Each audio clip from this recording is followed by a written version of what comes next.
My name is Prashant Parameswaran, Managing Director and co-founder of Kottaram Agro Foods, brand name Soulful, based out of Bangalore.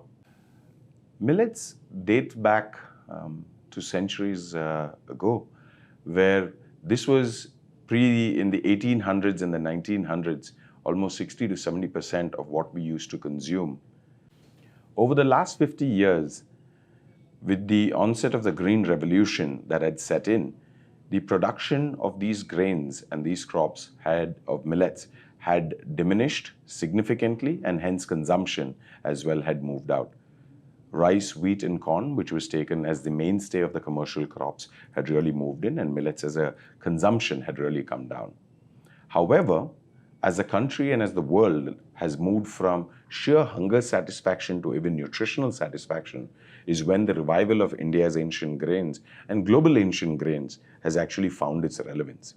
Interestingly, globally, there were other grains like quinoa, the Peruvian grain, millets in India, teff and amaranth in other parts of the world as well. Each of these grains brought more to the table in terms of nutritional diversity, and this is where it is really making its case in point. Interestingly, in India as well, millets has been taking its rise back for a number of reasons. A, that these grains are nutritionally very, very good, superior in terms of its delivery. B, it is also extremely good from an environment standpoint, uses only 1/10 the amount of water than, let's say, rice. To give a data point, a kg of rice requires 4,000 liters of water to grow, versus any of these millets require around 200 to 300 liters of water per kg. And these grains require very little input. And in a climatic condition where drought, water availability, climate change is the order of the day, these are crops that actually can stand tall in these coming years. And hence, these are not just superfood, but smart food. World across, this has been seen, and that is where the interest for these grains have started coming back in. Millets and other ancient grains of the country and of the world have taken this upbeat, and Government of India and Government of Karnataka in specific has been really looking at bringing these grains back from a security standpoint of nutrition as well. This is why it has been brought into the PDS system as well, in order to ensure it reaches the masses. And Government of Karnataka has also taken severe, very, very positive initiatives, which is focused towards getting consumption also back onto the table. So benefits, again, I would put it into two parts. One is what is good from a consumer view and what is good from an environmental view. From the consumer perspective, ragi or nachni, as fondly known, has 10 times the amount of calcium than rice or wheat or any of these, which is extremely good from a bone strength standpoint. Also, the amount of vitamins, minerals are almost, again, 2 to 3 times than these commercial crops. What is also interesting about these grains is, again, if we go back to ancient times, these grains were really used in order to keep people full for longer time, which is essentially what consumers as well want. And hence, the complex carbohydrates of these also helps in keeping the sugar levels low and not have spikes in sugar and glucoses. From the environment perspective, so from a nutrition, this is what I had covered.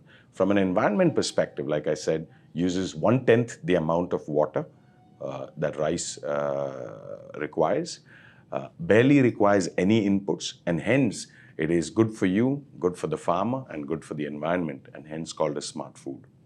What doctors and nutritionists always say, and which is why, again, going back, they actually go back and say, rather than buying any of the standard off-the-shelf kind of the products with commercial grains, they in fact recommend mothers to have ragi or nachni as the first weaning food. Again, simply because of the bioavailability of these of the nutrients that are there, and the high amount of calcium which is required for children. So that is something that they recommend. Nutritionists and dietitians also recommend millets when it comes to weight loss, any form of hypertension, any form of sugar or diabetes, and incidences of those is where they actually recommend these grains. In 2007 to 2009, when I was in the US, in the US retail sector, is where we saw the birth of quinoa come in, a humble Peruvian grain which made a large global noise. When I was seeing this in the supermarket shelves, and I used to work in the supermarket industry in the US, it begged one question to me. India has such a rich history. India has such great ancient grains. Why can't we do this with India's ancient grains such as millets? And that's really the stepping stone and the starting point for where this idea was seeded. We were also very clear that we would not just take these grains and pack them up into packets and try and sell them, because the important point was to make them relevant to the 21st century, to bring it back to the heydays of the pre-green revolution times, which meant the consumers need to get products that was relevant for them. So relevancy becomes a very important point when it comes to the product range. So when we look at our product range, we cater to two segments of consumers. One, which is focused on the children's and the mother's need to get healthy, delicious products to them, which has no guilt for them to give their children. The other, which is the young and dynamic Indian adult, who's aspiring to be in global levels and is really crunched on time and has had large aspirations, but at the same time is extremely keen on his nutrition. So our product ranges falls into these two buckets. On our kids range, we have our flagship product, which is the Ragi Bites, which has ragi on the outside, has dal, and at the center has a dollop of chocolate or vanilla or strawberry, which is served as a snack or as a breakfast cereal. A lot of our product ranges in the kids area comes into the snacking segment, and we are in fact poised very well to be able to actually build out an entire snacking business focused on the children. On the second side, what we have is the adult range of products, where we have Smoothix, which is a new brand that we have launched, which is into the beverage space, where we bring the goodness of not just ragi, but ragi, jowar, bajra, all the millets, and also the goodness of our Indian pulses and also some of the other grains like barley. And what we've done is brought them together in the form of a beverage, replace sugar with jaggery, again a very Indian sugar substitute, and brought it in the form of a beverage. We also have a muesli range, which is packed with goodness of fruits and whole grains, which comes in.